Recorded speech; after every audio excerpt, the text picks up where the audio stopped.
Bonjour, on est le lundi 24 mai 2021, jour férié, qui est le jour de la Pentecôte, avec une pluie, enfin une journée, une matinée qui semble, comme à l'accoutumée, ça ne change plus, mais pluvieuse. Elle est pluvieuse, avec de légères petites fines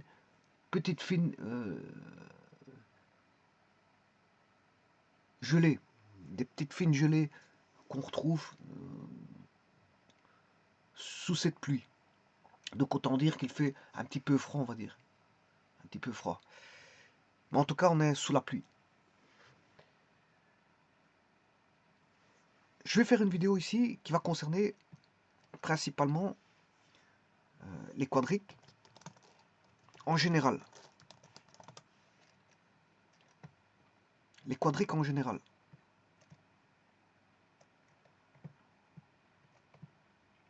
Alors pour savoir ce que c'est qu'une quadrique, ben, comme à l'accoutumée, il faut passer par la définition. La définition des quadriques. Et puis, on va mettre une mise en place. Je vais choisir mon chemin pour lequel je vais développer les notions de quadrique. Alors, si vous allez sur Wikipédia, vous allez trouver ces notions de quadrique. Je vous apprends rien du tout. Par contre, pour comprendre certaines choses, bon, ça demande quand même des petites explications, parce qu'il ne suffit pas de lire sur Wikipédia et de tenter de comprendre. Il y a des choses, je veux dire, que les personnes penseront qu'ils comprennent, que les personnes comprennent, enfin, que les personnes comprennent, mais en fait, c'est pas si évident que ça. C'est pas si évident que ça de comprendre, d'autant plus que ce sont des phrases un petit peu, on va dire, toutes faites, hein. C'est des phrases toutes faites, donc sans démonstration. Donc on pourrait se dire, bon, que certaines personnes auraient peut-être compris, mais derrière ça se cachent d'innombrables explications, hein. Et c'est ce que je vais essayer de tenter d'établir, de donner quelques petites explications. Je ne vais pas aller au fin fond des choses, mais en tout cas, tirer l'essentiel des quadriques. Alors, je vous rappelle que les quadriques, j'ai déjà fait des vidéos sur les 9 quadriques, parce que je vous rappelle qu'il y a 9, je vous dirai pourquoi il y a 9 quadriques, parce que justement, là, mes explications auront pour but un petit peu d'avoir une certaine vue d'esprit concernant les quadriques. Alors, on va d'abord définir les choses, parce que sans définition, on ne sait pas aller loin. Alors, en mathématiques, une quadrique, ou surface qu'on appelle quadratique, ça je l'avais déjà défini auparavant, hein. Bon, mais comme je vais un petit peu développer un peu plus les quadriques, eh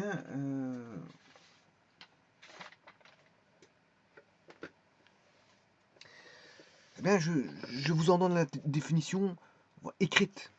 Alors qu'avant, la définition, elle était plutôt de type verbal.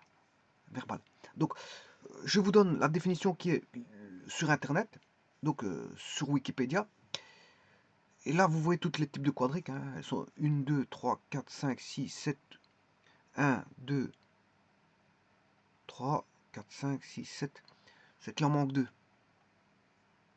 Ouais. Il en manque 2, ce sont les... Oui, il en manque 2. Hein. Il en manque 2 dans tous ces quadriques parce que j'en vois 1, 2, 3, 4, 5, 6. Je vois que 7 quadriques. Donc en mathématiques, une quadrique ou surface quadratique, c'est une surface satisfaisant une équation cartésienne polynomiale. C'est un polynôme. Hein. Une équation cartésienne polynomiale de degré 2.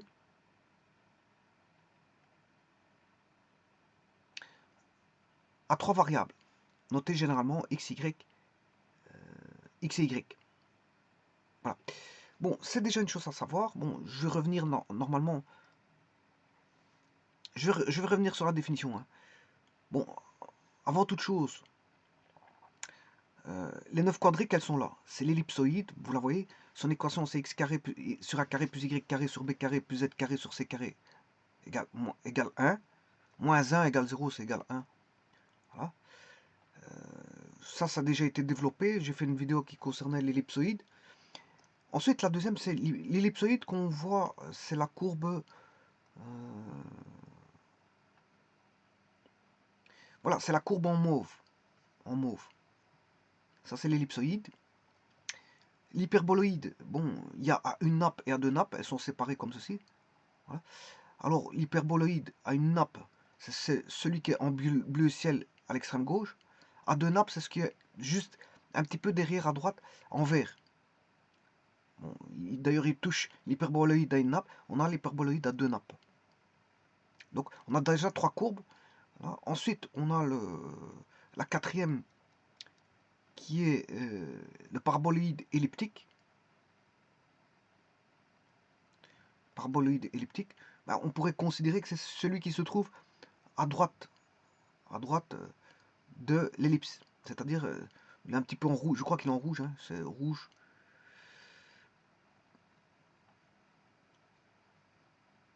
On a le paraboloïde hyperbolique.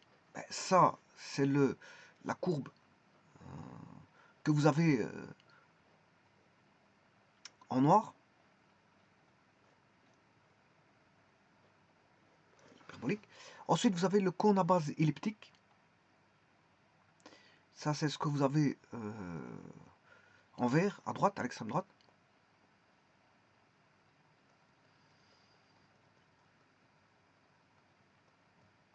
On a le cylindre elliptique. Bon, là, en bleu, ils ont mis un cylindre, je ne sais pas si elliptique ou circulaire, peu importe. Bon, maintenant, si on a si les génératrices, si on a une courbe extérieure que l'on fait tourner et qui donne tous des cercles appelés des parallèles, si ça crée tous des cercles, à l'intérieur, je vous ai dit que c'était une surface de révolution. Hein.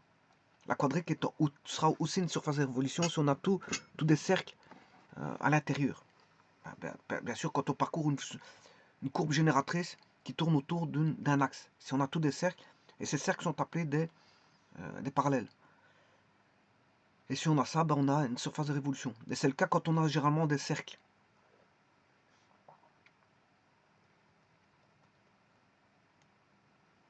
Donc on aura, si vous voulez, l'hyperboloïde à une nappe de type circulaire. Et je vous ai dit les conditions pour avoir ça.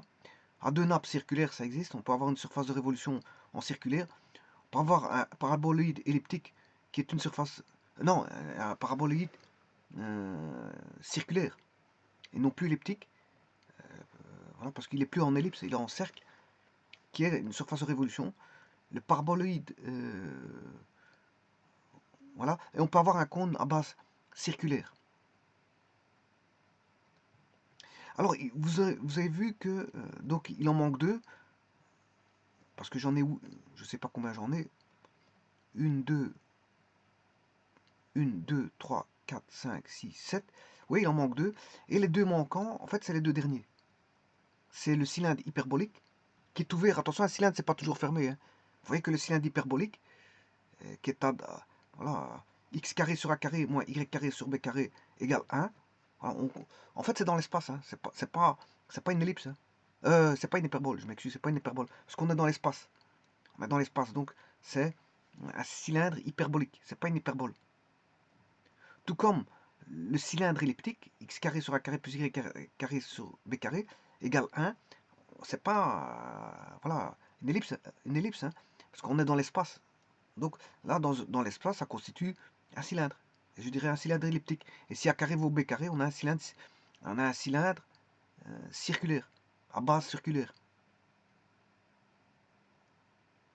Voilà. Et donc les 2 derniers ne sont pas là. C'est le cylindre parabolique, x carré égale 2py.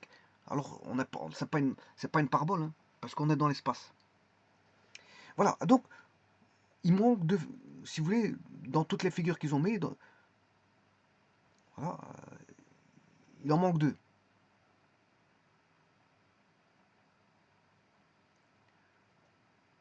Voilà, il en manque 2 dans ce paquet-là. Dans ce dessin-là, il en manque 2.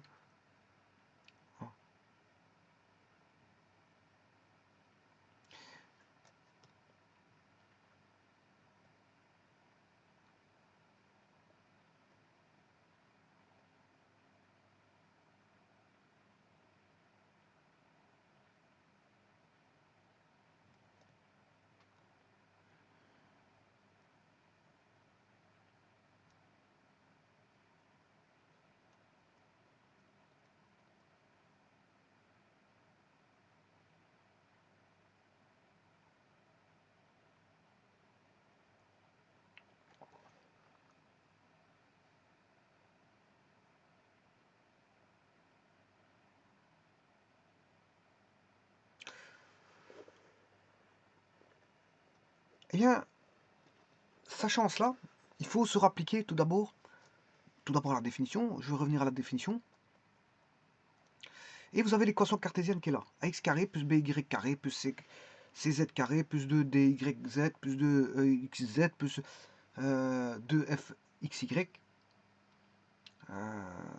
plus g2x plus hy plus iz plus j égale 0. Donc, ils vous disent que c'est une équation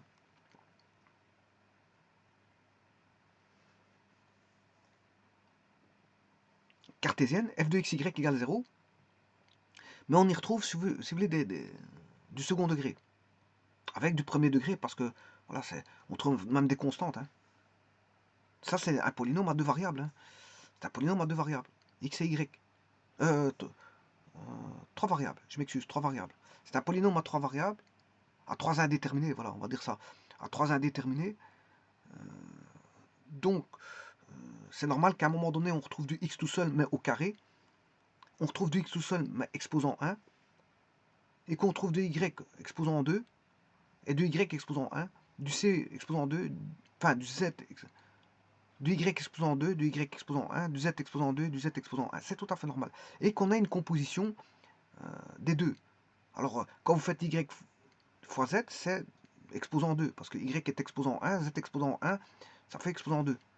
Simplement, on a deux variables mélangées. Et alors, les variables, on aura yz, xz et f de xy, qui vont donner une possible existence au travers de coefficients. Par exemple, yz, ce sera 2d. xz, son coefficient va 2e. xy, son coefficient va 2f. Alors, s'il est isolé, la variable du premier degré, x, ben, ça sera g. g de x. Si on a y, ben, son coefficient sera h. Et si on a z, son coefficient sera i. Et alors, il y a un terme indépendant qui est j. Donc, je répète. En mathématiques, une quadrique ou surface quadratique est une surface satisfaisant une équation cartésienne polynomiale de degré 2. Donc, elle est bien de degré 2. Hein. Si vous faites y fois z, c'est degré 2. X carré, c'est degré 2. Y carré, c'est degré 2. Z carré, c'est degré 2. YZ, c'est de degré 2, mais composé de deux variables différentes. Hein. Voilà. XZ, c'est degré 2. Y degré 2. X degré 1. Y degré 1. Z degré 1. Mais en tout et pour tout, le polynôme est de degré 2, parce que le plus haut degré, c'est 2. Donc, c'est bien un polynôme. C'est bien une équation cartésienne. F de xy égale 0, c'est une équation. Hein, égale quelque chose. Et ici, particulièrement, c'est f de xyz. Ouais, chaque fois je dis f de xy, mais c'est f de xyz. En fait, c'est tout bonnement ceci.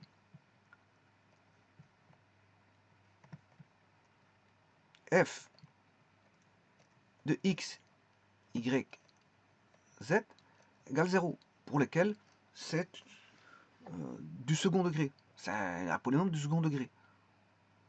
Et bien sûr les variables peuvent être mélangées. C'est ça.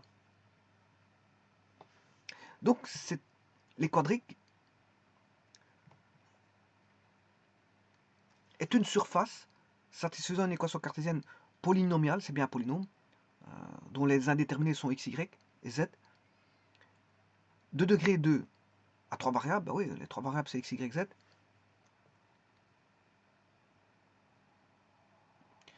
de la forme que vous voyez là, ax carré plus by carré plus cz carré plus 2dxy plus 2xz plus 2fxy plus gx plus hy plus iz plus j égale 0. Ces surfaces sont classifiées par une équation réduite dans un repère orthonormé adapté en géométrie euclidienne. Et là, ça demande déjà des explications que je vais donner. Alors justement, je vais essayer de trouver cette... Enfin, je vais vous montrer ce qu'est cette équation réduite. Parce que, bon, là, c'est une équation cartésienne, hein, générale. Et on va la réduire. Alors, les équations réduites, elles sont là. Vous les voyez, c'est les 9 qui sont là. Elles sont réduites. Elles sont réduites. Ça, c'est toutes les équations réduites. Voilà.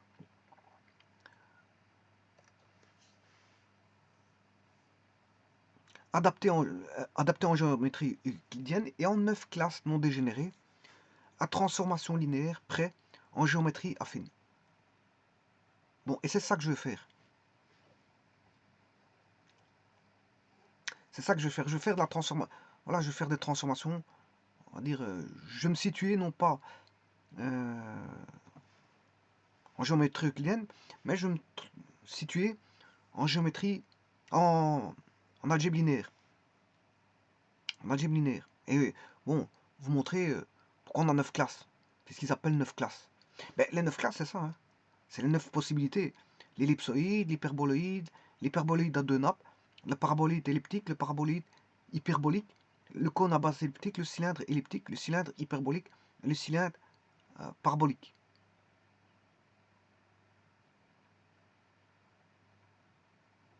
Alors, pour comprendre ça, n'allez pas croire que vous avez tout compris en voyant ça, hein, je vous le dis tout de suite, parce que ça demande des explications derrière ça.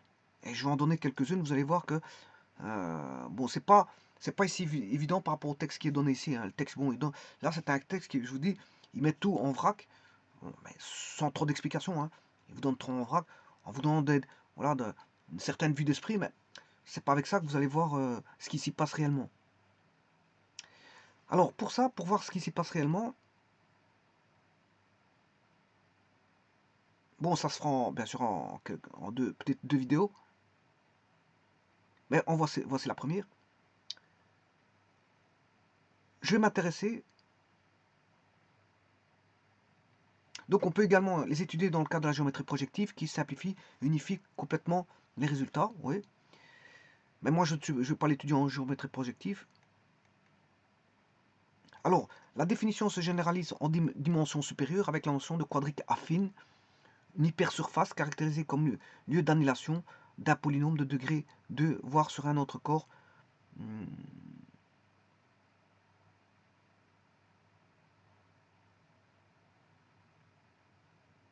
Voire sur un autre corps de coefficient que celui des réels.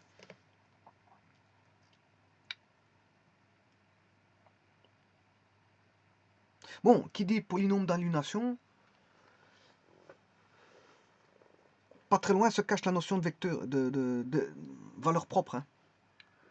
Vous aurez compris que qui dit polynôme, annulation de polynôme, pas très loin se cache, parce que ce sont des notions matricielles, avec voilà, l'annulation des polynômes annulateurs, donc fatalement on va parler de valeur propre. C'est normal, c'est normal. Bon, dans cette vidéo-ci, je ne parlerai pas de valeur propre ni de vecteur propre. Mais dans une autre vidéo, vous allez voir que je vais adapter tout ça avec les valeurs propres, vecteurs propres. Et que bien sûr, il n'y a rien de compliqué là-dessus, je vous le dis tout de suite. Et je vais faire une mise en place aujourd'hui, mais vous allez voir que tout va se greffer pour voir ce qu'il est marqué là. Parce que c'est pas si, avec des phrases comme ça, c'est pas si évident. Hein. C'est pas parce qu'il est marqué en deux lignes, c'est que vous avez tout compris. Loin de là, loin de là. C'est pas si évident que ça que de comprendre ces notions-là, d'autant plus qu'ils l'ont mis en deux phrases et que ça nécessite des mises en place pour comprendre ça. Alors, moi, ce que je voulais juste vous montrer, c'est que bon, donc je vous ai dit que ça c'est pour l'espace. Une quadrique ou surface quadratique est une surface satisfaisant une équation cartésienne polynôme de degré 2, 2 à trois variables notées généralement x, y de la forme ax carré plus by carré plus z carré plus 2yz plus 2ex z plus 2fxy plus 2gx plus hy plus iz plus j égale 0. Alors, ce qui m'intéresse, moi, c'est d'abord de faire une analogie de tout ça.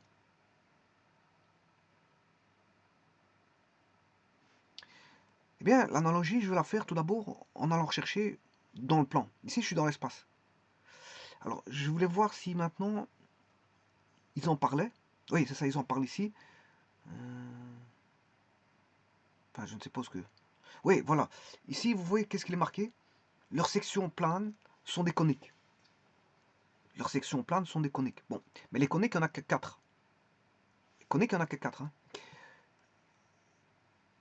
Donc, je vais commencer par là, justement. Avant de voir les quadriques, je veux vous rappeler les coniques.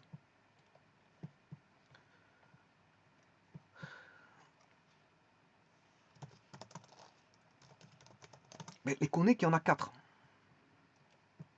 Il y a le cercle, il y a le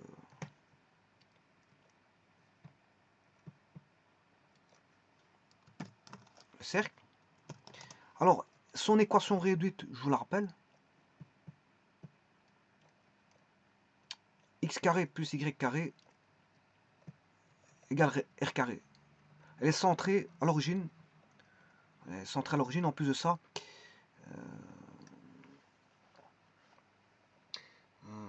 elle a une symétrie complète.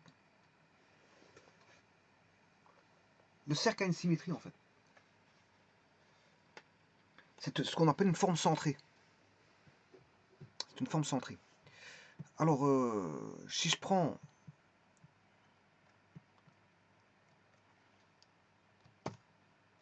l'hyperbole, l'ellipse,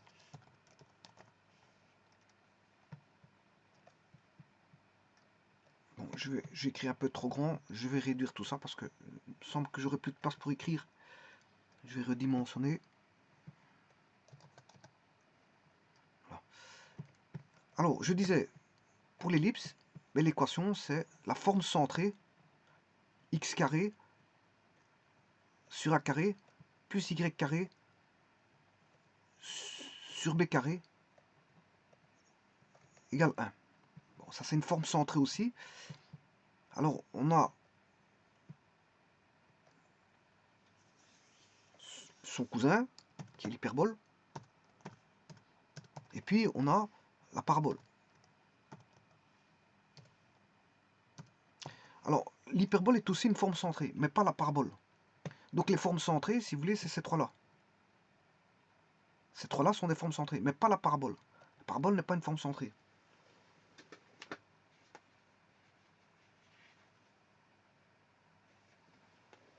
La parabole est une forme parabolique. Alors, je vais mettre l'hyperbole. Enfin, en tout cas, l'équation de la forme réduite.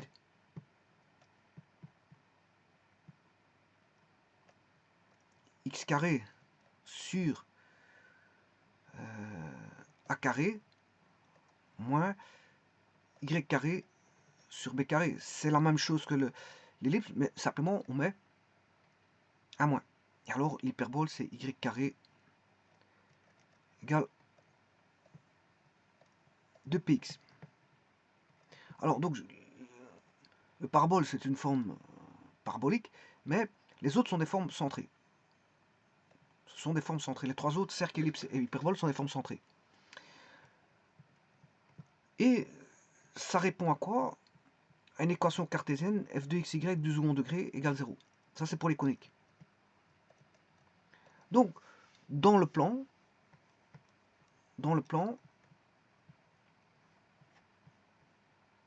on a 4 coniques. Cercle, ellipse, hyperbole, parabole. Et ça, ce sont les formes centrées. C'est-à-dire que, par exemple, si vous avez une ellipse qui est en rotation, mais vous la ramenez généralement à cette forme-là. Vous la ramenez au repère. Bien sûr, un repère orthonormé étant posé. Hein.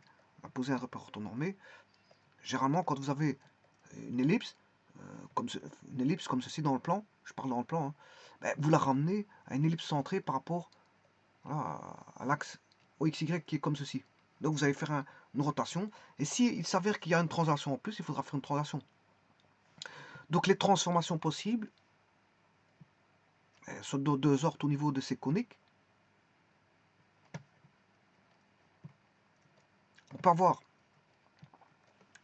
l'ellipse, si on a juste à faire une rotation, hein, si elle est déjà, supposons qu'on a l'ellipse qui est comme ceci, ben, il suffit peut-être juste de faire une rotation. Hein. Donc vous allez chercher ce qu'on appelle la matrice de changement de base orthonormée pour faire la rotation. Donc ça va se faire par voie matricielle. Maintenant, vous pouvez faire une translation.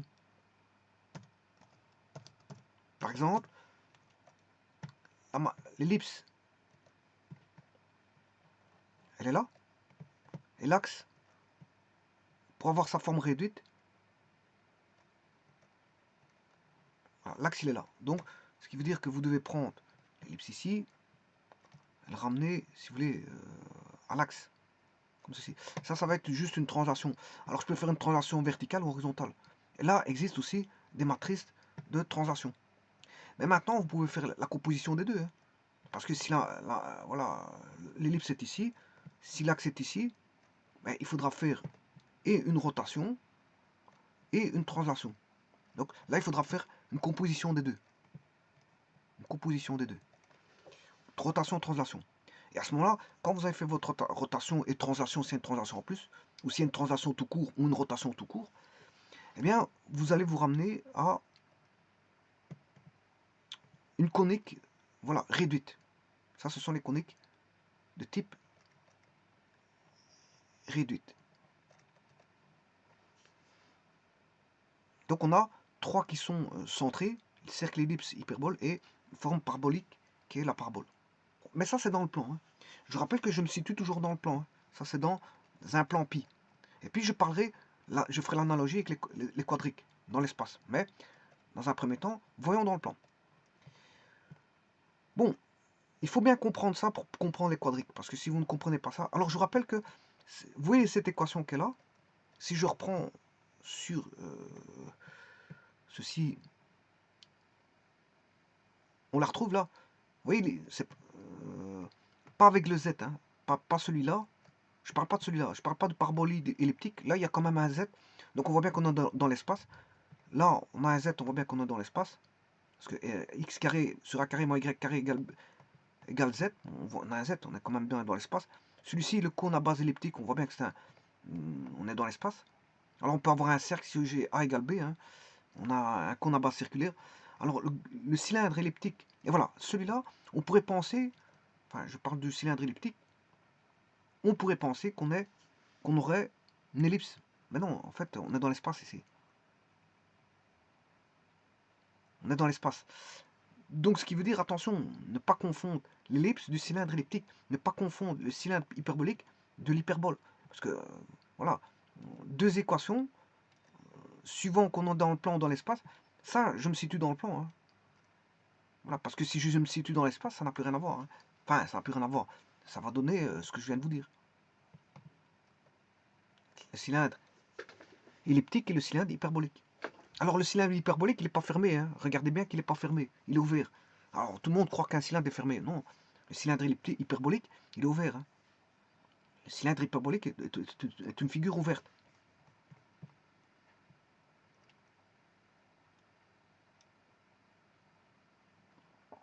Bon, donc on a dans l'espace 9, comment on appelle ça 9 courbes possibles. Alors qu'on en a 4 pour les coniques. Alors je vous rappelle, pour les coniques, dans le plan, on a le cercle, l'hyperbole, la parabole et l'ellipse. Ça fait 4 courbes. Mais ici, on a l'ellipsoïde, l'hyperboloïde. Il y a celui à une nappe, il y a deux nappes. On a le paraboloïde. Voilà. Donc hyperboloïde, on en a deux. À une nappe, deux nappes. Il y en a un qui est séparé de l'autre, il y en a un qui est commun. On a l'ellipsoïde, l'hyperboloïde, le paraboloïde. Bien sûr, il y a la sphère aussi. Hein. Mais la sphère, c'est un cas particulier de l'ellipsoïde, hein, où A égale B égale C. Hein. Donc il y a bien 9 courbes. On a le paraboloïde. Dans les paraboloïdes, on distingue paraboloïde elliptique, paraboloïde hyperbolique et le paraboloïde de type circulaire. Hein. C'est-à-dire celui qui est de, de révolution, volume de révolution. Alors on a le cône à base elliptique, il y a à base circulaire aussi. Donc il y a deux révolutions à base circulaire. Il y a le cylindre elliptique, voilà, le cylindre elliptique, le cylindre hyperbolique, le cylindre parabolique. Bon. Donc vous voyez qu'on a 9, en gros on en a 9, mais on sait avoir des courbes particulières par rapport à ces 9 là.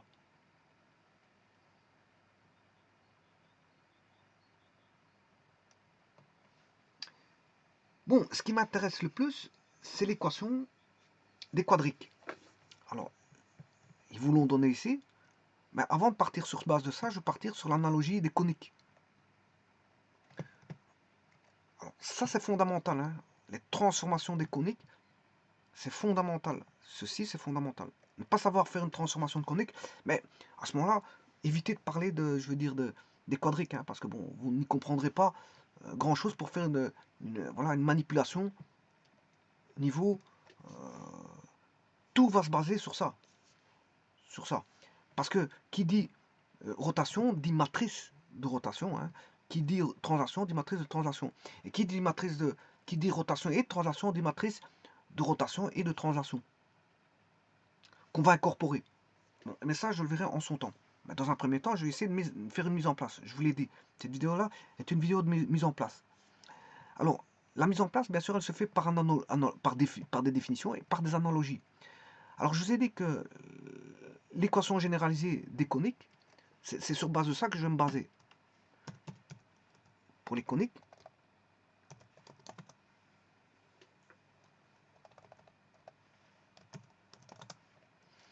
alors pour les coniques, vous rappelez-vous que une courbe conique quelconque, hein, on peut en tirer un cercle, peu importe, ça je vous montrerai quand est-ce qu'on a, parce que c'est une grosse discussion à faire pour savoir si on a un cercle ou, ou, ou une hyperbole ou une parabole, ou c'est une grosse discussion à faire en fonction des coefficients.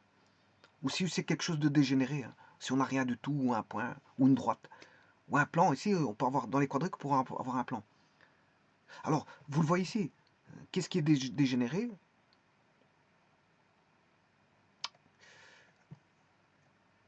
Voilà.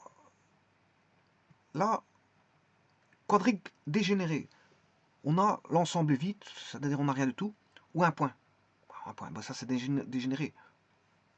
Alors la quadrique non dégénérée, là-bas, bien sûr ça c'est en fonction d'une valeur PQ que je vous montrerai par après. Bon, si on a 3, 0 ou 0,3 au niveau du PQ, des valeurs PQ, ben, et que le rang vaut 3, ben, on a soit une quadrique non dégénérée, soit une quadrique non dégénérée ou dégénérée. Alors, vous voyez que si on a la quadrique non dégénérée, ben, on a l'ellipsoïde, l'hyperboloïde à une ou deux nappes, ou le cône, paraboloïde elliptique ou cylindre elliptique, paraboloïde hyperbolique ou cylindre hyperbolique, cylindre parabolique, etc. Par contre, si on a une quadrique dégénérée, par exemple pour l'ellipsoïde, on a soit rien, soit un point. Alors pour la paraboloïde, soit on a rien, soit une droite. Alors ça, c'est une singularité, ce qu'on appelle une singularité. Hein. Voilà, ça sera se réduit à un point. Voilà, c'est une singularité. Paraboloïde hyperbolique ou cylindrique ou cylindre hyperbolique, s'il est dégénéré, à ce moment-là, c'est une réunion de deux plans. Et si c'est un cylindre parabolique, ben, on n'a plus un cylindre parabolique, on a soit rien du tout, ou un plan, ou une réunion de deux plans. Voilà. Bon, mais ça, c'est quand elle est non dégénérée, on a quelque chose de normal, si vous voulez. On a la courbe normale. Non dégénérée, on a la courbe normale. On a ces courbes-là, non dégénérées. Mais si elles sont dégénérées, on a soit rien du tout, soit une droite, un plan, ou une singularité qui est un point, ça serait un point. Soit la réunion de deux plans, ou voilà. On peut avoir et en fonction des coefficients ici, ABC que je vais vous mettre, eh bien, là aussi, suivant la discussion, on aura soit des courbes dans le plan, ou soit voilà, rien du tout, ou un point, ou peut-être même voir une droite. Ça, je le verrai en discutant sur les valeurs de ABC. Mais en tout cas, la courbe, c'est AX carré plus... Bon, ça demande une grosse discussion que je ferai dans une vidéo, parce que c'est une discussion quand même un petit peu lourde, hein, au niveau des coefficients, pour savoir ce qu'on va obtenir. Ce qu'on va obtenir. Bon. Je le ferai dans une vidéo. Voilà, pas maintenant. Pas maintenant. Bon, vous comprendrez que la discussion va être un petit peu longue pour savoir si on a affaire à quel type de cours qu'on a affaire. Par contre, apparemment ici sur Wikipédia, quand il s'agit des quadriques, il y a une astuce. Hein. Ils ont trouvé une astuce. Hein. Ils ont trouvé une astuce en fonction de matrice. Voilà. Vous voyez qu'ici la matrice Q, je vais voir tout ça. Hein, je vais voir. L'astuce pour eux, c'est par rapport à des valeurs propres. c'est en fonction, regardez, la signature de la forme quadratique est le couple PQ, où P est le nombre de valeurs propres, c'est le nombre de valeurs propres strictement positives, P, et Q, c'est le nombre de valeurs propres strictement négatives. Et en fonction de ce couple PQ, ben, ils vous disent que on a quoi? Bien sûr, et du rang. Hein, du rang. Alors, s'ils vous disent que si le rang est égal à 3, la quadrique admet un centre de symétrie. C'est-à-dire, on aura l'ellipsoïde, l'hyperboloïde à une nappe ou à deux nappes. Voilà. Donc, on aura l'hyperboloïde. L'ellipsoïde est une forme symétrique, voilà, où il y a une symétrie. L'hyperboloïde aussi, que ce soit une nappe ou deux nappes. Par contre, le paraboloïde elliptique, non. Ben, on se rend compte que là, le rang des trois premiers fait 3, le rang de la matrice. Alors, quelle matrice? Mais c'est celle-là. Alors, en fonction de PQ du rang, ben, ils savent dire si vous avez une ellipsoïde, une hyperboloïde à une nappe ou deux nappes, ou si ça va être quelque chose de dégénéré, voilà, c'est-à-dire rien du tout ou un point. Et alors, si le rang vaut 2, et en fonction du terme PQ, ben, vous avez, si vaut 2, 0 ou 0, 2, on a une paraboloïde elliptique ou cylindrique, ou cylindre elliptique. Voilà. Et c'est comme ça qu'on discute de savoir ce qu'on peut avoir. Par contre, la discussion qui se fait dans le plan est beaucoup plus compliquée. Hein. Un peu plus compliquée. C'est vraiment une discussion que je vous montrerai en fonction des coefficients. Il faut discuter chaque fois de tous les coefficients. Bon, apparemment, il existe une astuce ici, voilà, qui est beaucoup plus simple. Ça, cette astuce-là, en fonction des valeurs propres et du rang de la matrice, voilà, mentionnée, voilà, qui est là, eh bien, on sait voir ce qu'on a, on va avoir à faire. Par contre, pour les coefficients, là, je vous dirai comment ça va. Parce que c'est quand même une grosse discussion en fonction K, si B est différent de 0, à ce moment-là, on peut avoir différents K en fonction. Voilà, je vous montrerai ce cas de figure-là. Enfin, les différents cas de figure. Alors, plus 2, j'ai pas terminé, 2dx, plus 2f, c'est DE, 2e, y, plus f,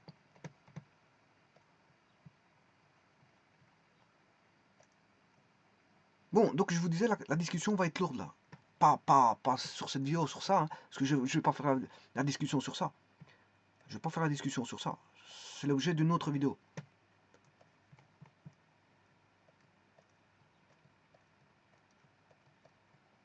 Voilà, égal 0. Bon, donc je vous disais, ça c'est les coniques. Bon, la discussion est un peu plus grosse que ce qu'ils n'ont fait là pour l'espace.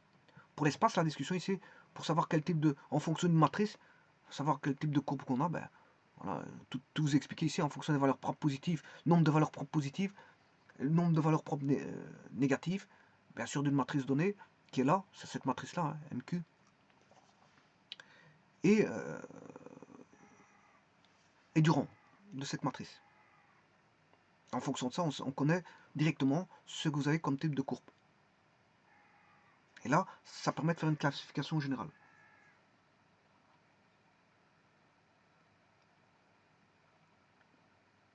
Donc, et maintenant, je vais démarrer sur les matrices. Avant toute chose, je vais vous mettre l'équation, hein, parce que je vais aller la rechercher. Des quadriques. Alors, les quadriques, l'équation, c'est celle-ci.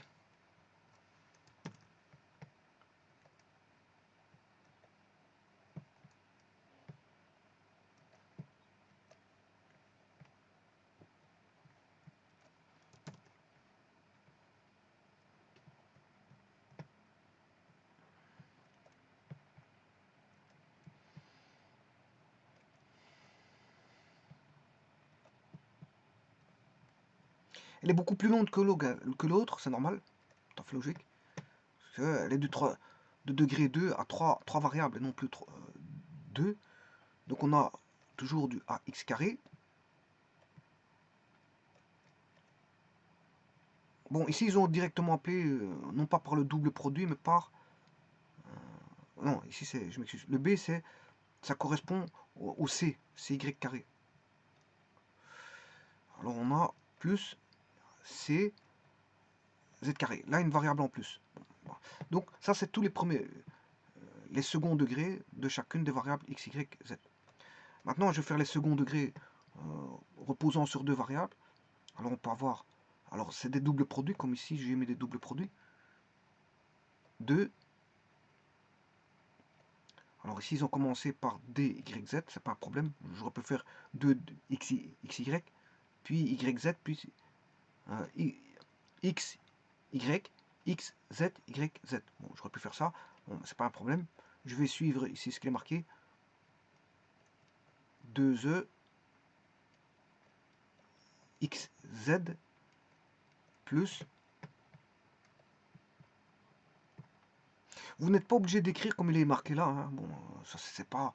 Voilà, moi, je peux changer, ça, c'est pas un problème. Hein. Moi, je suis leur écriture, voilà. Mais bon, je suis pas obligé d'écrire ça comme ça. Donc, j'ai dit YZ, XZ, et il manque le XY. Moi, j'aurais mis par exemple le XY en premier. Parce que bon, je sais pas, je commence toujours par X. La lettre suivante, c'est... Voilà. Et à ce moment-là, vous pouvez mettre le restant G de X plus HY plus... C'est long, hein. Ah ouais, c'est plus long.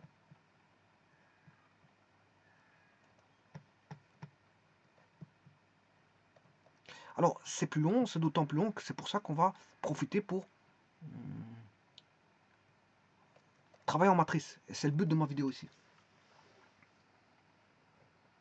Donc, les quadriques sont les surfaces définies par une équation entière, voilà, et du deuxième degré en x, y, z.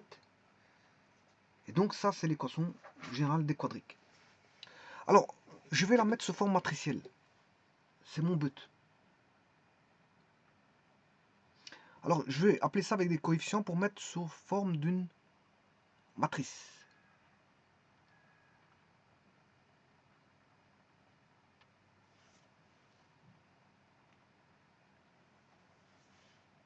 Alors,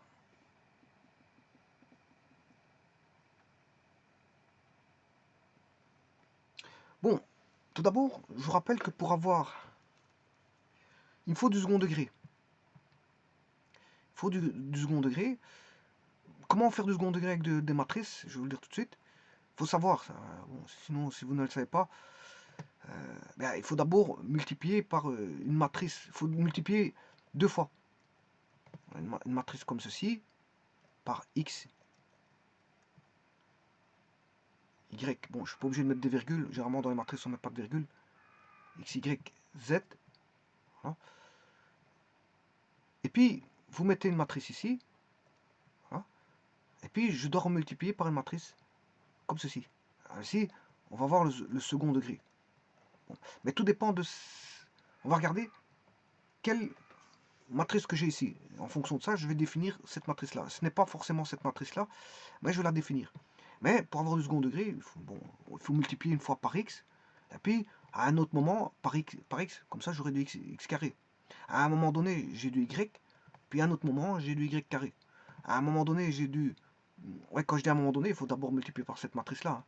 Voilà, que je vais appeler la matrice là A. Vous multipliez par A, on aura du x, voilà, y, z. Vous allez voir. On va voir que... Et c'est comme ça qu'on obtient du second degré. Si vous ne le savez pas, comme ça vous le savez. Parce que bon, c'est vrai qu'on n'est pas censé savoir ça. Mais je vous le dis. Je vous le dis, c'est comme ça qu'on obtient du second degré. Celui qui travaille sur les matrices, il peut remarquer ça tout de suite. Bon, mais le tout, c'est de réorganiser la courbe gamma pour la mettre sous forme matricielle, parce qu'on va pas... Je vais le mettre dans, voilà, par élément dans une matrice. Donc le coefficient A ne m'intéresse pas. Le coefficient B ne m'intéresse pas. Le coefficient C ne m'intéresse pas. Et le 2D non plus. Bon, donc il faudrait que j'appelle ça autrement.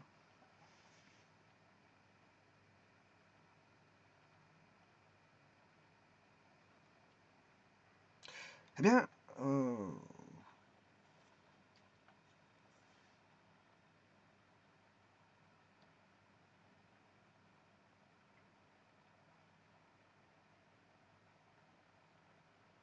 je vais réarranger ça autrement.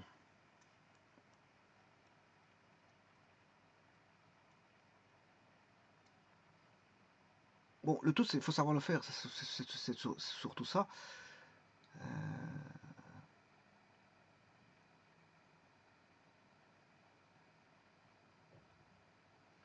Bon, je vais faire la multiplication matricielle, et puis on verra ce que ça donne.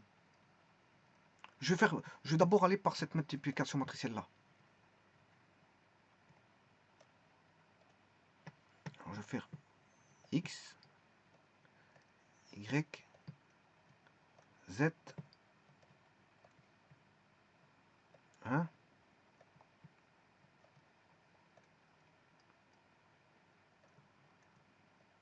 En faisant ça, j'ai quoi? J'ai... ça va être long. Ça va être long. Bon.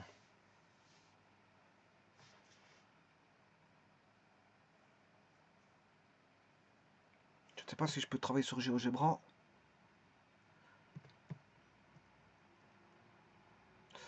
Je vais essayer de travailler sur GeoGebra pour éviter...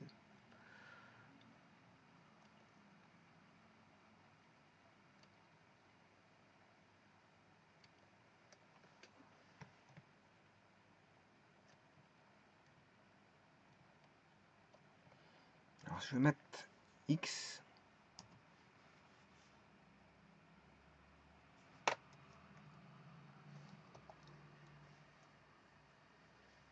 Y.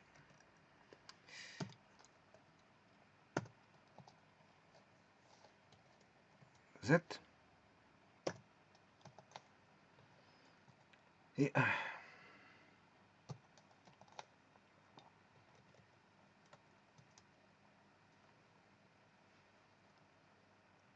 Alors, je vais mettre l'élément là, A. 1, 1. Alors, si je fais la multiplication matricielle, j'aurai A, 1, 1, X,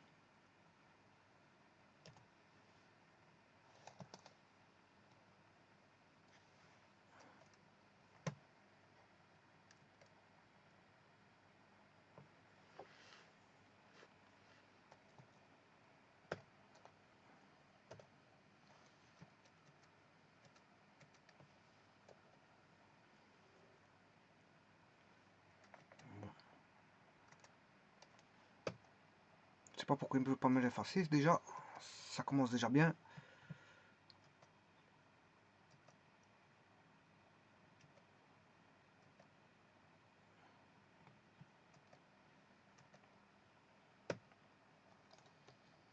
Je sais pas pourquoi il veut pas m'effacer ça.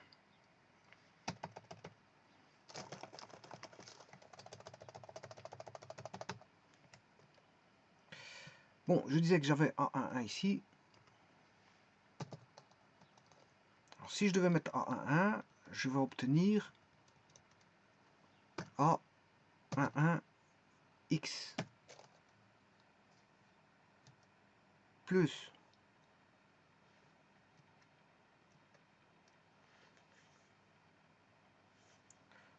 alors là, je mets première ligne, enfin, deuxième ligne, première colonne, plus A2Y. GXY. Voilà. J'ai un coefficient XY. A, troisième ligne, première colonne. G, A3Y. Voilà. Et pour avoir un terme indépendant, j'irai chercher un 4,1. A, 4, 1. Là, j'ai un terme indépendant qui est A, 4, 1. Bon, pour l'instant, ça va. Ça marche.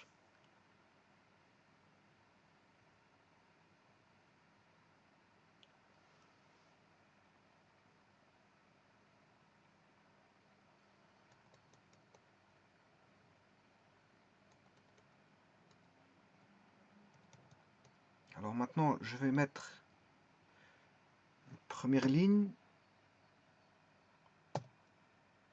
deuxième colonne, première ligne, deuxième colonne, première ligne, deuxième colonne, première ligne, deuxième colonne.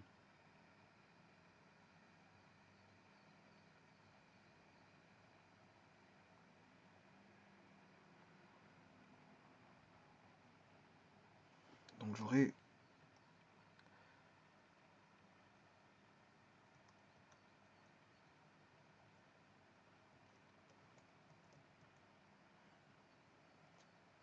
je peux le mettre en dessous. Ouais. Plus. Normalement il doit continuer en ligne droite. Mais je vais le mettre en dessous pour voilà. C'est un plus A12 X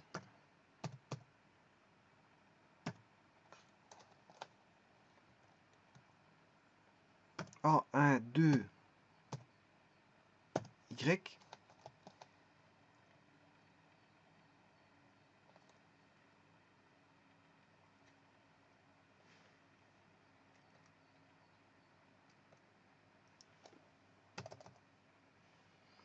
A11 A21 Y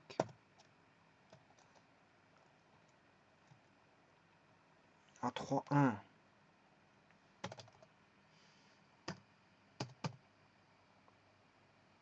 Z et A41 A21 Y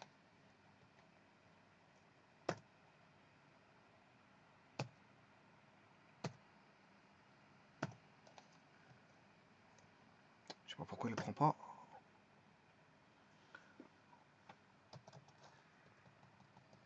J'aurais dû passer par Excel parce qu'ici ça commence déjà un petit peu à m'embêter. Vous tapez quelque chose, il ne veut pas le prendre. Alors que j'ai autre chose à faire que de résoudre des problèmes informatiques ici. A1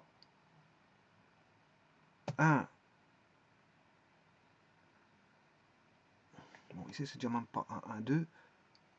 C'est première ligne, deuxième colonne. A, deuxième ligne, deuxième colonne.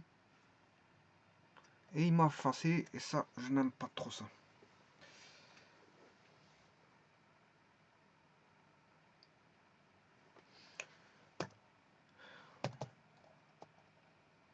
Ouais, je ne sais pas pourquoi il m'efface ça. Bon, bah alors je vais travailler sur Paint. Hein. Je travaille sur Paint. Si, voilà, je préfère travailler sur Paint parce qu'il va me faire travailler le double. Chaque fois en m'effaçant des choses que je dois remettre. Bon, c'est pas une méthode de travail ça. Bon, on va reprendre donc le X. Mais le problème, il faut que j'écris en tout petit ici. Hein. C'est juste ça l'astuce. On a X, Y, Z, 1. Voilà la matrice.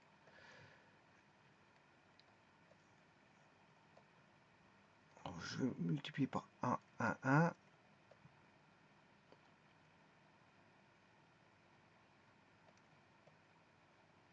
Deuxième ligne. Troisième ligne.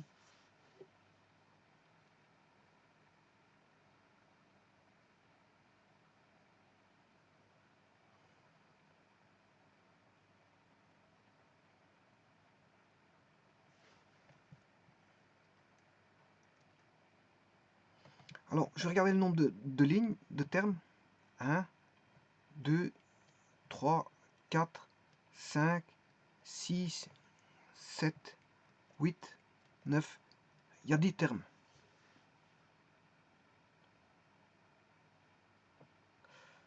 Alors, 10 termes.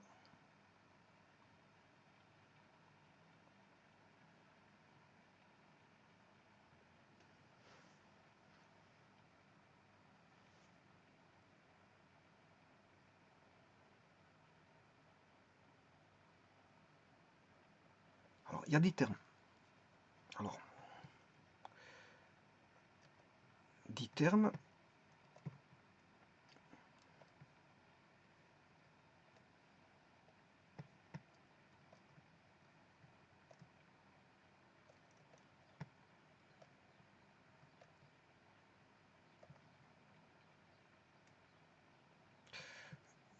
Une, deux, trois, quatre,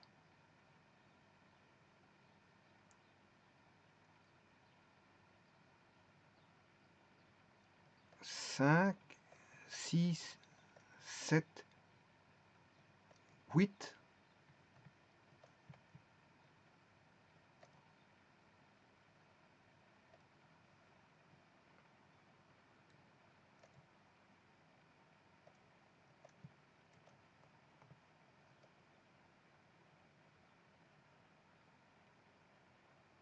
9, 10. Voilà, je vais obtenir mes 10 termes avec ça. Voilà, avec ça je sais obtenir mes 10 termes. Mais n'oublie pas qu'après il va y avoir je dois remultiplier par après pour avoir le second degré. Hein. Donc là à ce moment-là, il faudra multiplier par une matrice qui est comme ceci.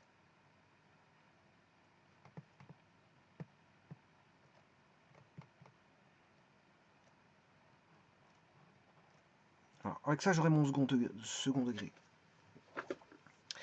Donc ce qui veut dire que je vais avoir une 2, 3, 4, 1, 2, 3, 4 lignes et 4 colonnes. J'ai une 4, 4.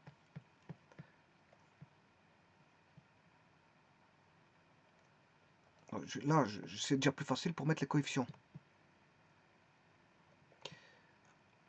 A.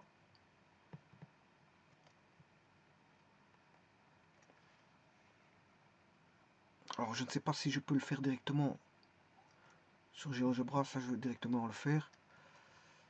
Je vais le faire ici. A.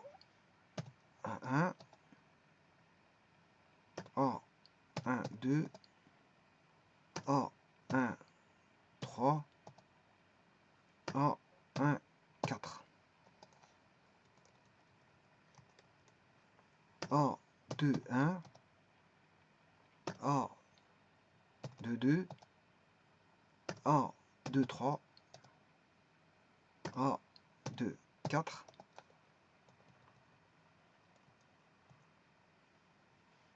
A. 3, 1. A. 3, 2. A. 3, 3. A. 3, 4. A. 4, 1. A. 4, 2. A. 4, 3. A. 4, 4. Donc c'est une matrice 4 x 4. Alors je vais effacer tout ce qui ne m'intéresse pas.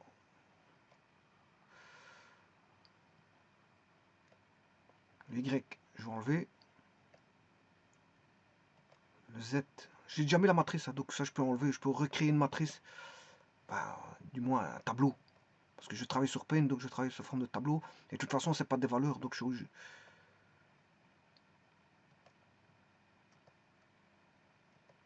C'est pas des valeurs, donc je suis obligé de travailler en. C'est pas travailler en matrice avec ça, parce que ce sont pas des valeurs.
Bon, ceci étant fait,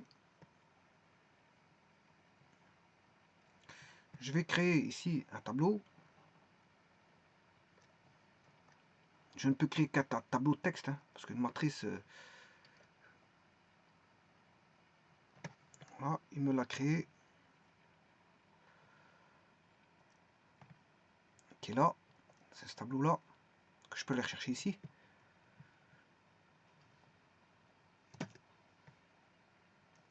Je fais CTRL-C.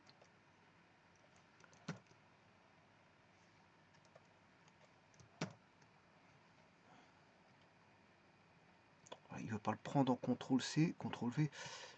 On va aller.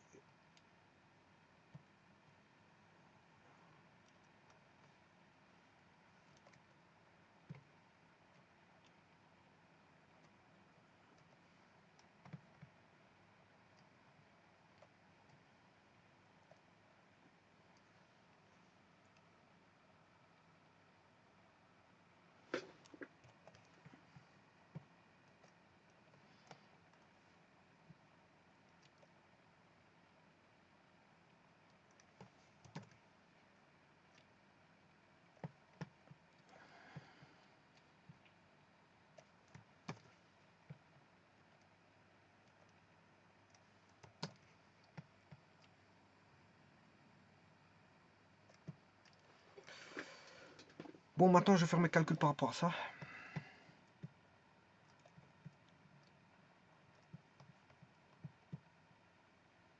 Ce que je voulais faire tout à l'heure comme calcul.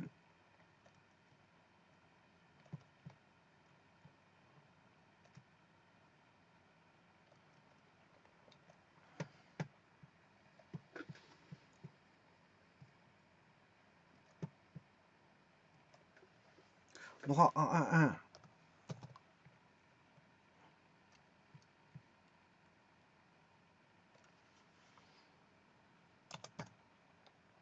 x plus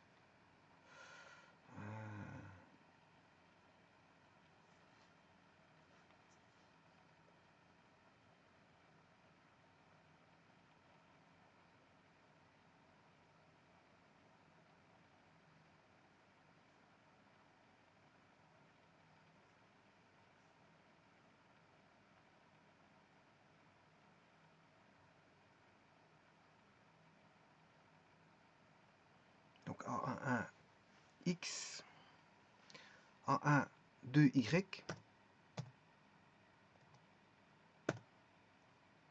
plus A1 3 z, plus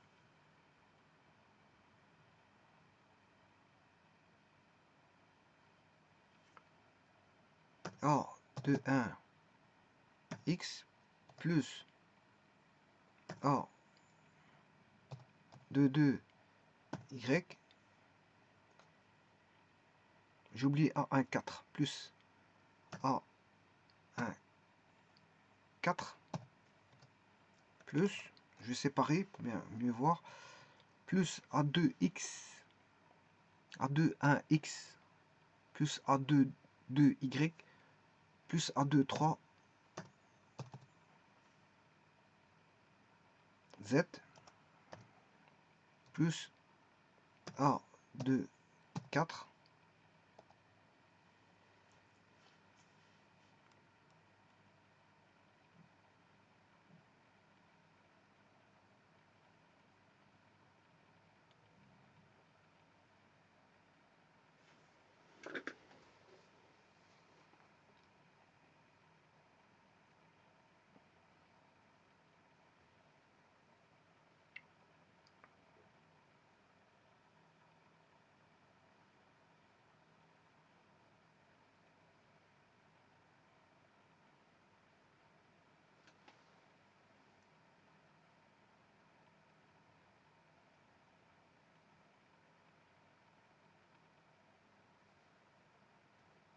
je suis en train de réfléchir 2 minutes, le temps que bon, je mette les choses en place. Parce que je vais regarder aussi qu'est-ce que ça va donner XY, parce que normalement, si on raisonne autrement, là on a une matrice. Si on réfléchit en termes de matrice, là on a une ligne, 4 colonnes. Celui-ci, c'est une 4 lignes, 4 colonnes. Donc on peut multiplier parce qu'on a du 4, 4. Donc il va donner, le résultat, ça va être une ligne,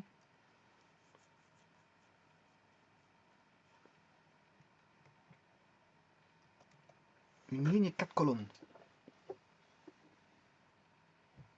Bon. Mais là, j'ai une... Si le résultat est une ligne et 4 colonnes, ben, je vais multiplier par une 4.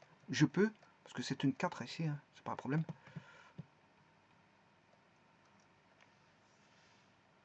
Il va me donner une ligne, une colonne.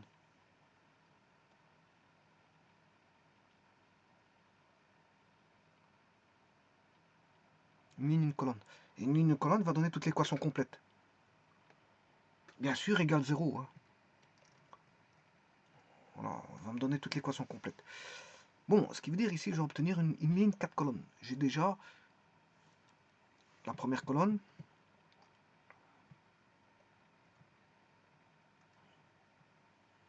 Deuxième colonne. Je vais mettre ici la troisième colonne. Puis la quatrième, j'aurai plus de place. Hein, à moins que je redimensionne.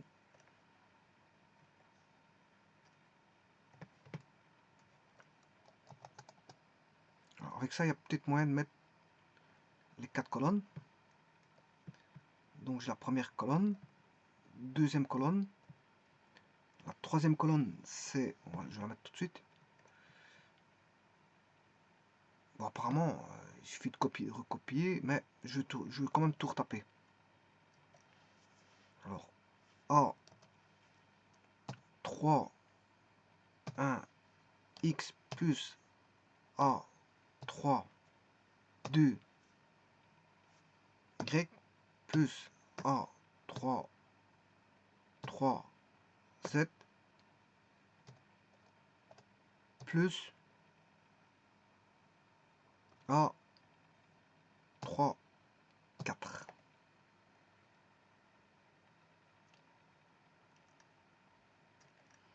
Je vais le réduire. Il me reste normalement plus qu'une.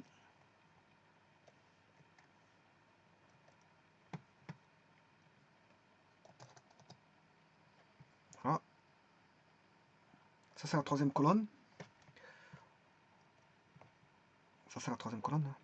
Voilà. Pour l'instant, il n'y a pas de plus. Hein, parce que ça, c'est qu'une matrice. Ça donne une matrice. Il n'y a pas de plus.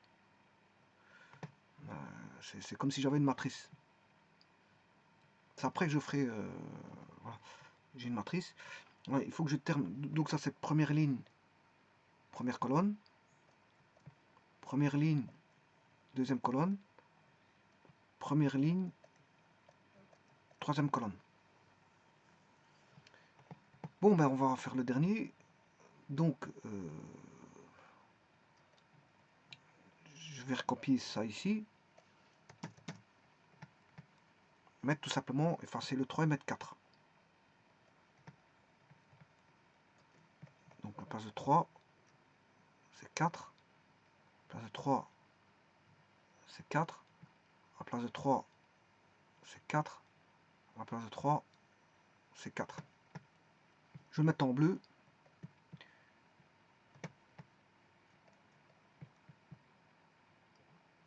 4,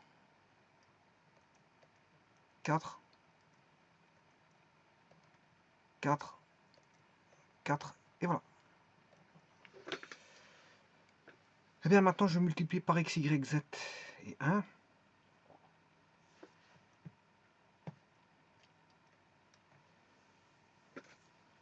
Alors je vais laisser de la place en bas. Je retire ceci.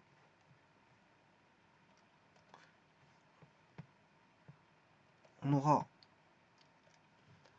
A, 1, x carré.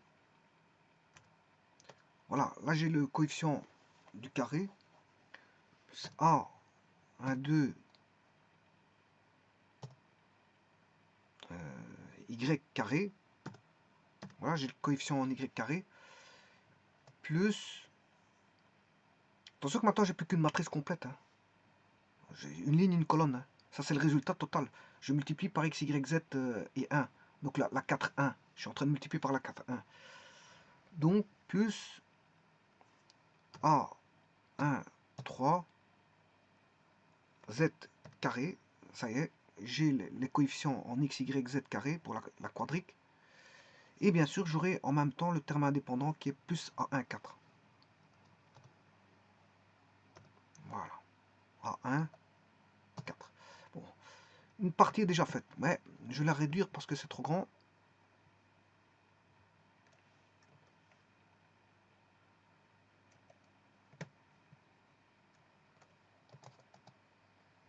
Alors, donc j'ai les termes du... Voilà. Le A, je l'ai. J'ai le B. J'ai le C. Voilà. Et je le J, on verra. Et je le J, on verra. Parce que, en tout cas, ce qui est sûr, c'est que c'est fini pour les carrés. Les carrés, c'est fini. Je les ai obtenus. Par contre, le J, il va être formé par d'autres... une somme de termes indépendants. Alors, et voilà. Maintenant, peut-être on va voir les doubles produits qui vont arriver. On va continuer. En tout cas, j'ai un terme indépendant. Bon, on va continuer la suite. Plus... Oh, je sais pas encore terminé pour les carrés. Parce que A2, 1, X... A2, 1...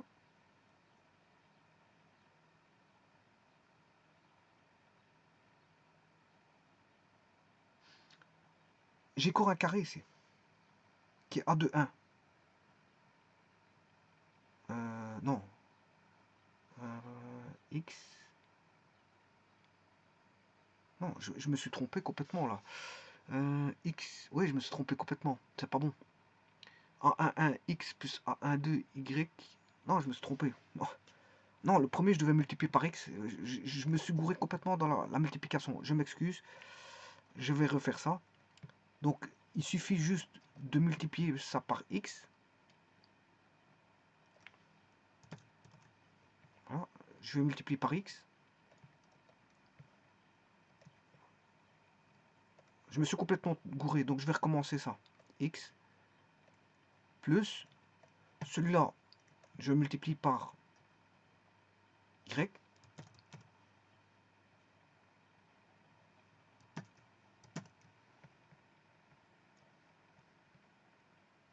Ouais, je m'étais trompé, je m'excuse. Bon, ça m'arrive. Bon,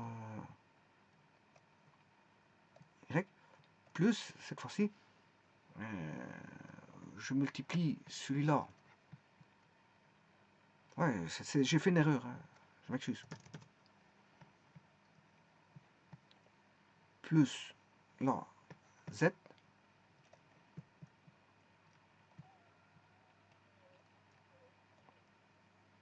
Bien sûr, ça reste une matrice. Hein. Égale 0. Il faut toujours faire égal à 0, bien sûr. Bon, pour l'instant, j'ai plus de passe pour marquer égal 0.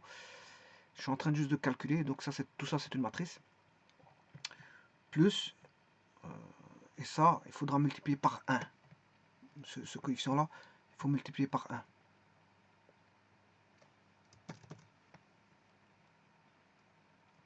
Je vais le mettre en bas parce que j'ai plus de place. J'ai plus de place. Voilà. Et de ce fait-là, je peux fermer la matrice. Je peux la refermer. Voilà. Cette fois-ci, j'ai tout. J'ai tout. Bon. Alors maintenant, il suffit juste de calculer ça. Après, on aura l'équation de la quadrique. Et on pourra discuter. Français.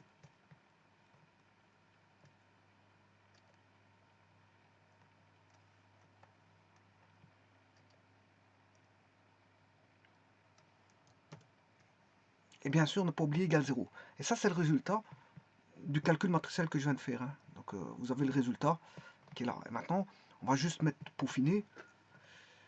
Et puis, on va trouver ce qu'il en ressort de ceci.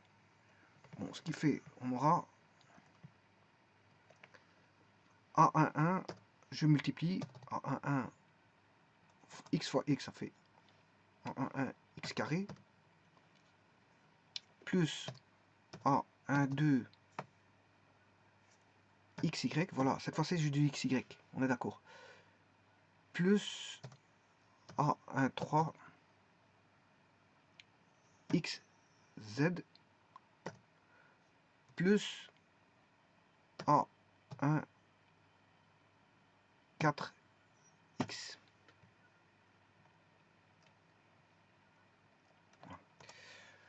Plus A2, 1, XY.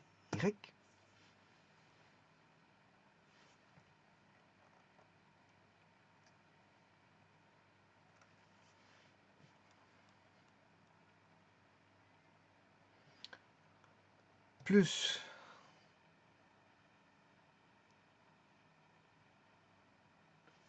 A2, 2, Y carré.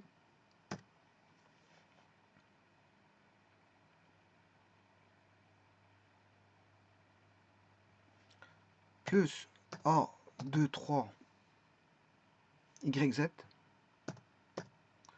Plus A2, 4, Y. Bon, je vais vite contrôler le tout. A1, 1, X carré. Plus A1, 2, XY. Plus A1, 3, XZ. Plus A1, 4, X. On est d'accord. Plus A2, 1, X fois Y, c'est XY. Plus A2, 2, Y carré. Plus A2, 3, YZ. Plus A2, 4Y. Bon, c'est bon. Alors maintenant, je continue la suite. Alors ceci, je vais le réduire.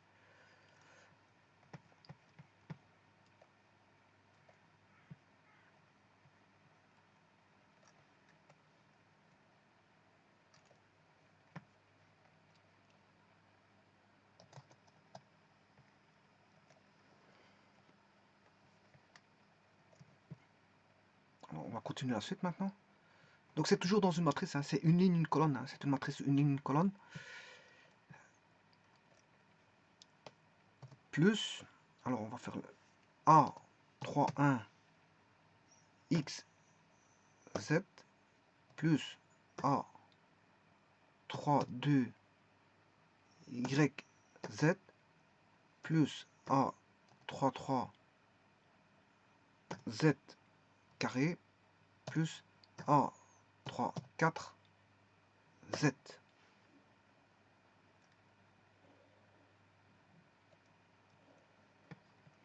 On va réduire encore ça pour mettre la suite et terminer.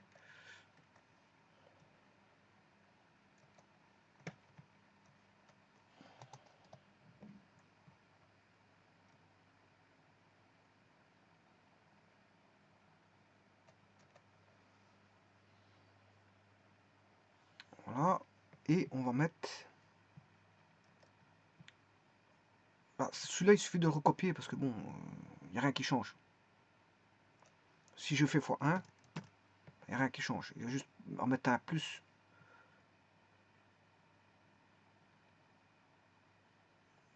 On va juste reculer d'un petit cran. Ceci pour pouvoir insérer l'autre.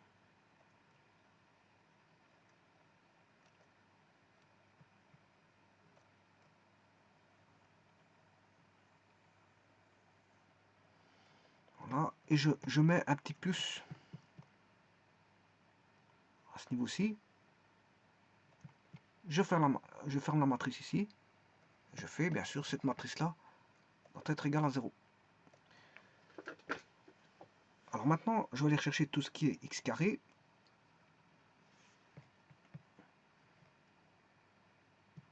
Il n'y en a qu'un seul, c'est celui-là. Hein. Oui, j'en vois pas d'autres. Donc, j'ai A11 x carré. Alors, chercher ce qui est y carré. Bon, maintenant, je vais suivre l'équation là. Je vais suivre celle-là. Je vais d'abord mettre les x carrés, puis les y carrés, puis les z carrés, puis les... Ouais, moi je vais commencer par les xy pour ne pas me perdre. Hein, c'est parce que moi, dans mon esprit, c'est xy, puis yz, puis xy, xz, et puis yz. Bon, je m'excuse, mais bon, parce que sinon je risque de faire Voilà, des petites erreurs si je suis... Je veux bien faire YZ, hein, mais bon, c'est pas un problème. Alors, là, je vais aller chercher le Y carré, plus A22,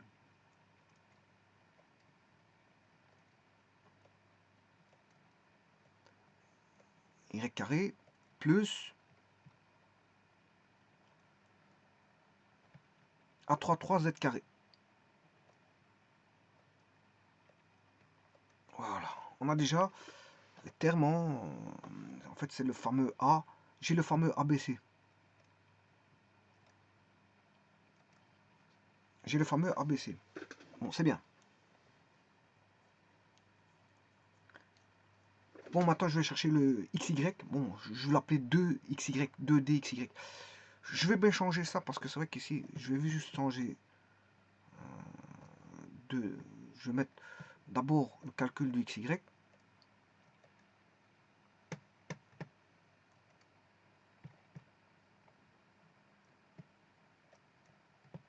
Voilà, je vais mettre le XY, puis XZ et puis YZ.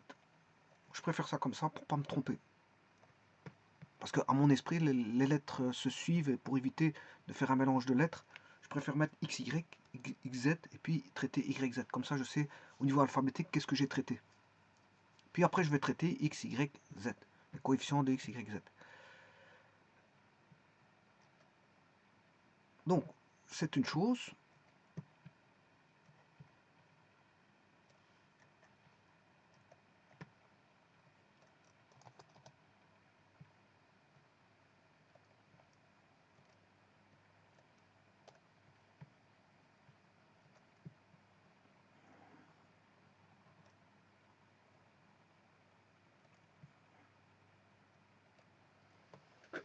C'est des carrés. Hein. Parce qu'il y en a un qui n'est pas bien écrit.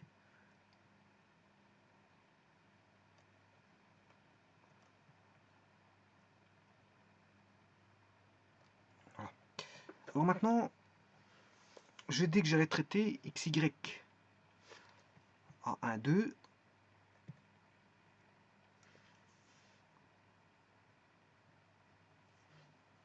Bon, je vais le mettre en rouge.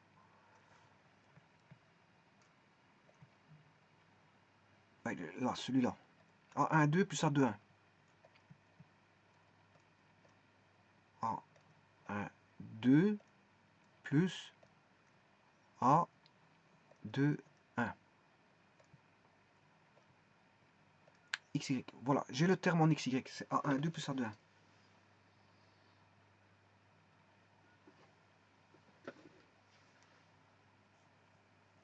Maintenant, j'ai dit que j'allais faire le YZ. C'est ces deux-ci. A2, 3 plus A3, 2. A2, 3 plus A3, 2. Mais ici, je viens de traiter YZ et non pas... C'est pas grave. Je vais le mettre là. Comme ça, c'est déjà fait.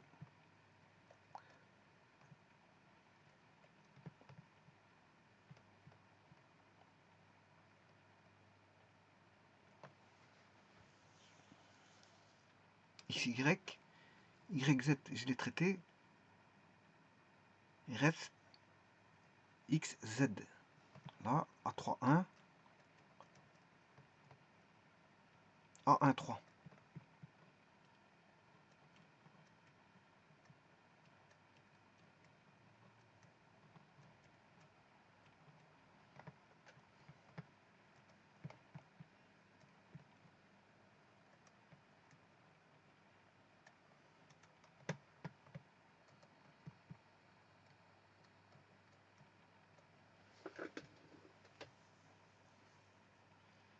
Alors, donc ça c'est fait.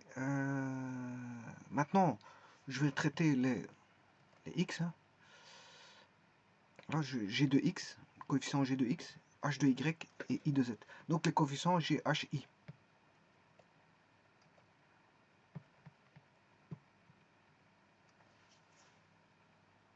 Alors en X, A1, 4, A4, 1, plus A1, 4, plus A4, 1, X, plus en Y, A2, 4Y, A2, 4, plus A4, 2, Y, plus Z. Z, il est A3, 4 et A4, 3. A3, 4 plus A4, 3, Z.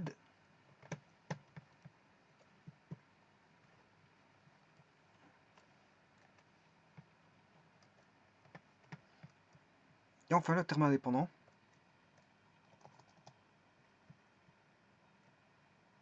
Voilà, je vais terminer par le terme indépendant.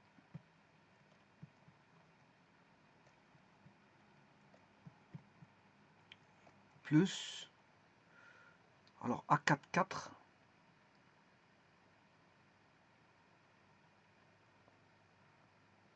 J'ai qu'un terme indépendant, j'ai que A4, 4, c'est tout. Égale 0. Voilà l'équation de la quadrique.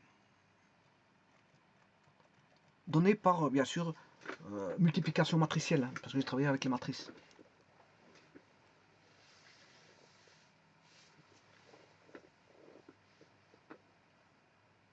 Alors maintenant, si je prends A et J,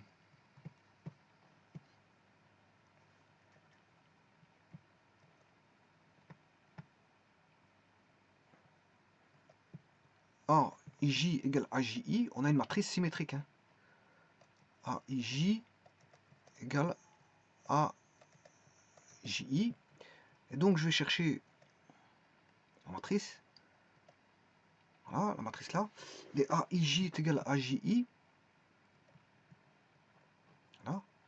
Donc, ce qui veut dire que, rappelez-vous que la transposée d'une matrice symétrique est égale à sa propre transposée. Hein.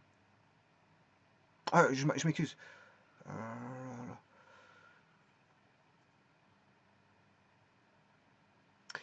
Je veux dire par là que...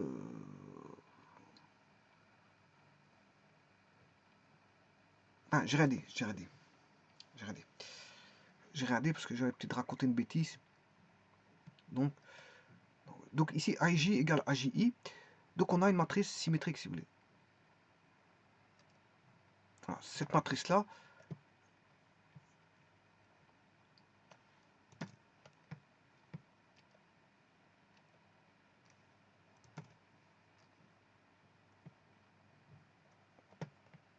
si je la considère symétrique,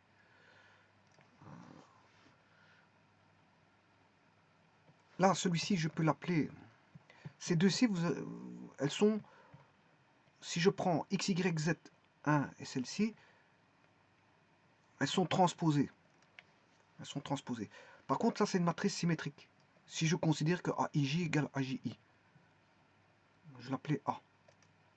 Donc, ça, c'est la transposée, si vous voulez, d'une matrice, on va dire, que je vais appeler... c'est les variables. Hein. C'est les variables.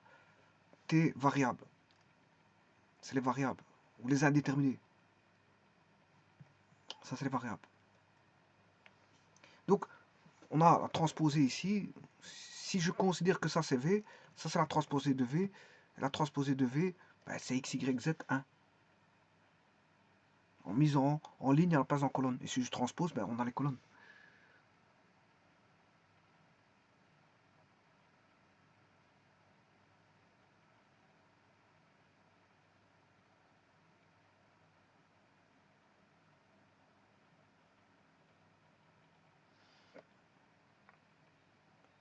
Voilà. Donc, si je prends une matrice symétrique, vous aurez compris que A1 plus A2, c'est 2 A1, 2. à 1, 3, on aura 2A, 1, 3. 2A, 2, 3. 2A, 1, 4. 2A, 2, 4. Et 2A, 3, 4. Et là, on retrouve vraiment les coefficients qui sont là. On a les fameux 2,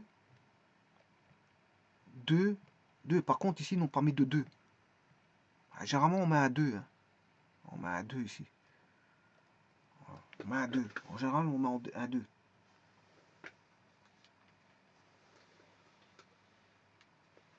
Rappelez-vous que quand j'étais dans le plan, je mettais un 2. Hein. Il est juste au-dessus en plus. Il est là. 2dx, 2y. Et là, pour le xy, je mettais un 2, 2 aussi. Il n'y a que le terme indépendant qu'on ne mettait pas de 2. Et bien sûr, les coefficients carrés, bon, ça c'est évident.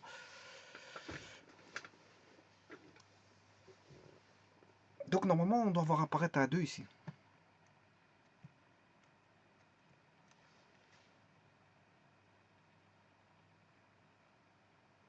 Donc, l'équation d'une conique, enfin d'une quadrique, je m'excuse, une quadrique.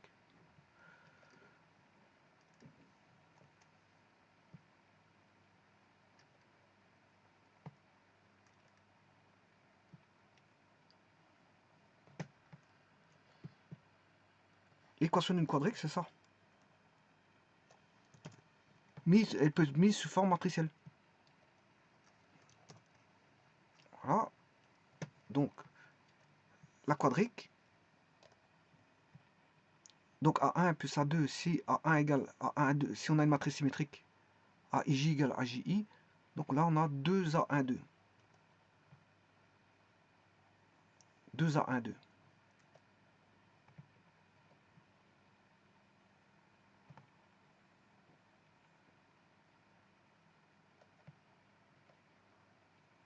2.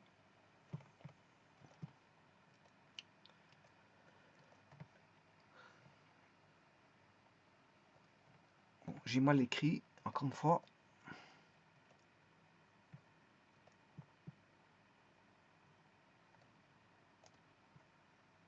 Je mets vite un petit peu d'ordre avant d'expliquer, parce que c'est vrai qu'ici...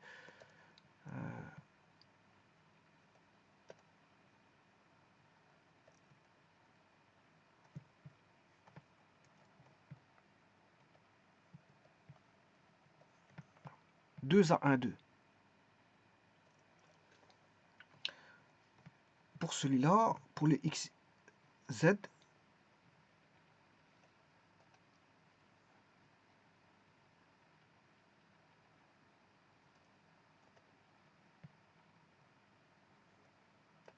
on a 2, 2A1, 3.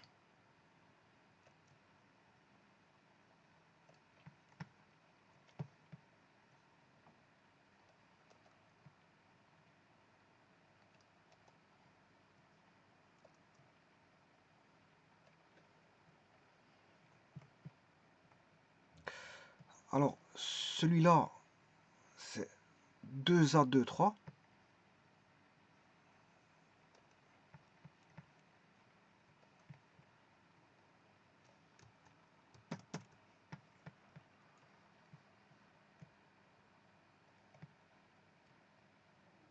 Donc on a 2 CTRL-C, CTRL-V, 2A2, 3.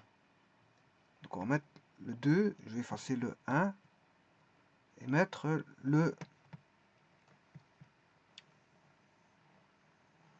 2A2, 3, YZ. Alors 2A1, 4 pour celui-là.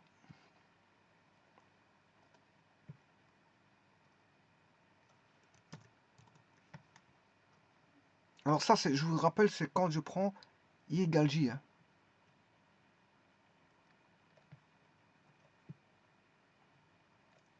2A1, 4. 2A2, 4.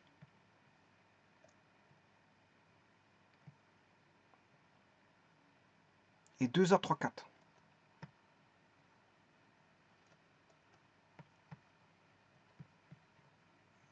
2A, 3, 4.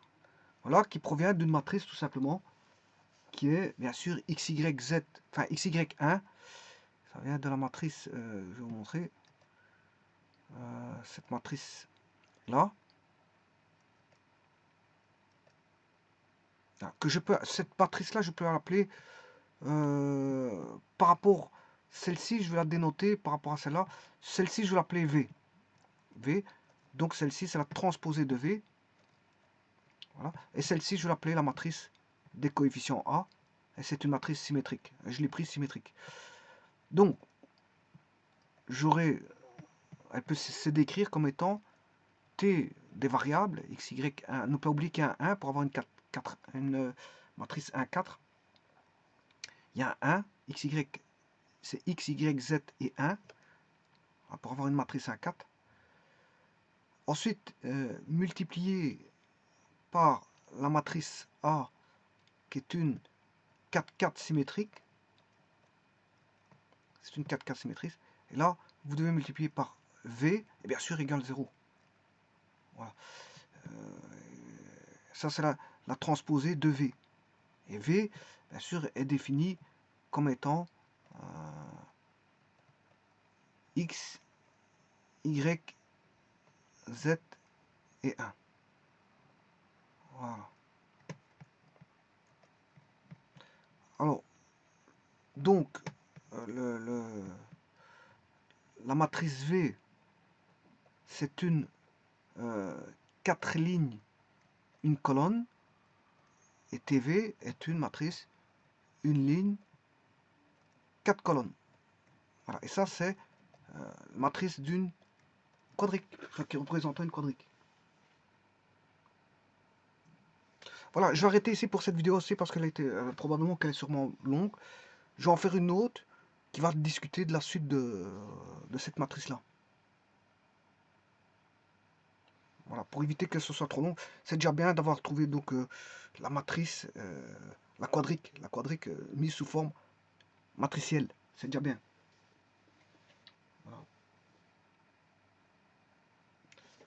Voilà, je vous remercie.